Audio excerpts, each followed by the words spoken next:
रामराम मंडळी, जय खानदेश.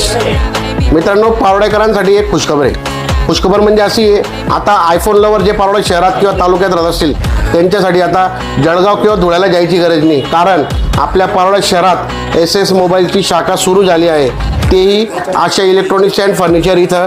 तर मित्रांनो, आता याच्यापुढे आपल्याला आयफोनच्या कुठलीही सिरीज घ्यायची असेल, कुठलाही व्हेरियंट, कुठलाही कलर, तर आपल्या पारोडे शहरातच, आणि तेही SS मोबाईलला. अजून मेन म्हणजे मित्रांनो, त्याच्यामध्ये आपल्याला बजाज फायनान्स व IDFC फायनान्सला झिरो डाऊन पेमेंट देखील 12/0ची स्कीम मिळणार आहे, 18/0 व 24/0ची स्कीम मिळणार आहे. यामध्ये आपल्याला टोटल आयफोन हा टाईपमध्ये मिळणार आहे. तसेच आपल्याला दुसरा फायदा असा होणार आहे मित्रांनो, की क्रेडिट कार्ड, आपल्याकडे सगळ्या प्रकारचे क्रेडिट कार्ड असले त्याच्यामध्ये आपल्याला कमीत कमी 10% कॅशबॅक मिळणार आहे. या सगळ्या फॅसिलिटी आपल्या पारोडा शहरामध्ये आपल्याला मिळणार आहे, फक्त आणि फक्त SS मोबाईल. तर मित्रांनो, लक्षात असू द्या, कुठं फक्त SS